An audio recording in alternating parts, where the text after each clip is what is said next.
அவங்க கூப்பிட்டு போனேன். கூப்பிட்டு போயிட்டு அந்த டாக்டர் பார்த்துட்டு இசிஜி எடுக்கணும் அப்படின்னு சொன்னாங்க. அப்புறம் மார்னிங் வந்து இசிஜி எடுத்துட்டு இசிஜி போய் காட்டும்போது இசிஜி வந்து ரைட்டாக டிவியேஷன் இருக்குது, நீங்கள் வந்து கார்டியாலஜிஸ்ட் சஜஸ்ட் பண்ணுறேன் ஸ்டான்லி ஹாஸ்பிட்டலுக்கு அங்கே போங்க அப்படின்னு சொல்லிட்டாங்க. அப்புறம் சாட்டர்டே ஏர்லி மார்னிங் அங்கே போயிட்டு அவங்க என்ன பண்ணாங்க, எக்கோ எடுக்கணும் அப்படின்னு சொன்னாங்க. அப்புறம் எக்கோ எடுத்ததுமே லைட்டாக ஏதோ ப்ராப்ளம் இருக்குது, அடைப்புக்கான ஸ்டார்டிங் ஸ்டேஜ் மாதிரி இருக்குது, அதனால் வந்து நீங்கள் வந்து இன்னொரு டெஸ்ட் இருக்குது, சிடி கொரோனரி ஆஞ்சியோகிராம் பண்ணணும், அது நீங்கள் இம்மிடியட்டாக பண்ணால் தான் எவ்வளோ தூரம் ப்ராப்ளம் இருக்குதுன்னு தெரியும், அப்போ நம்ம பார்த்துட்டு ஸ்டம்ப் வைக்கலாமா இல்லை ஆன்ஜியோ பண்ணலாமா அப்படின்னு சொல்லி ரொம்ப பயமுறுத்துற மாதிரி பேசினாரு. நான் வந்து அங்கிள் கால் பண்ண உடனே அங்கிள் அவங்க தான் வந்தது, எனக்கு ஸ்பாட்லேயே அங்கிள் அவங்க தான் வந்தது. அங்கிள் இந்த மாதிரி சொல்கிறாங்க அப்படின்னு சொன்னேன்.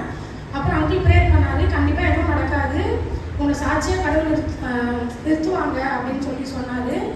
அப்புறம் 3 o'clock வந்து அந்த டெஸ்ட்டு சாப்பிட்டாம போகணும்னு சொல்லிட்டாங்க. அதுக்கப்புறம் நாங்கள் அப்படியே அங்கேருந்து 3 o'clock போயிட்டு அந்த டெஸ்ட்டு கொடுத்துட்டே இருக்கிறோம். அந்த நர்ஸ்லாம் என்ன சொல்லிட்டாங்க, மண்டே தான் ரிப்போர்ட் கிடைக்கும், ஏன்னா சாட்டர்டே ஆகிடுச்சு, டாக்டர்ஸ்லாம் போயிடுவாங்க, இந்த ஸ்டடீஸ் ரொம்ப பெருசு, அதனால் வந்து மண்டே தான் கிடைக்கும். எனக்கு என்ன பண்ணுறதுன்னு தெரியல, ஏன்னா சண்டே ஒரு நாள் வெயிட் பண்ணுமா அப்படின்னு சொல்லிட்டு நான் அங்கேயே உட்காந்து ப்ரேயர் பண்ணுறேன். அப்புறம் எங்கள் மாமியார்கிட்டயே ஃபோன் பண்ணி சொன்னேன், அவங்களுமே ப்ரேயர் பண்ணுறாங்க. நாங்கள் 1 day ஃபுல்லாக யாருமே சாப்பிடல, அவங்களும் ப்ரேயர் பண்ணியிருந்தாங்க, நானும் ப்ரேயர் பண்ணுறேன். நிச்சயப்பா எனக்கு தெரியாது, இந்த ரிப்போர்ட் எனக்கு ஈவினிங் கிடைக்கணும், எனக்கு ஒன்றும் இல்லை, இந்த ரிப்போர்ட் வரணும், என்னை சாட்சியாக நிறுத்தணும் அப்படின்னு சொன்னேன்.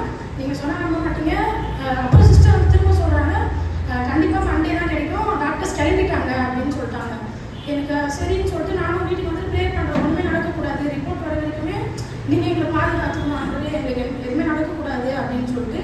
அப்புறம் நைட்டு ப்ரேயர் பண்ணிட்டு ஃபோனை எடுத்து பார்த்தா ரிப்போர்ட் வந்துட்டு இருக்கு, ரிப்போர்ட் நார்மல் அப்படின்னு சொல்லிட்டு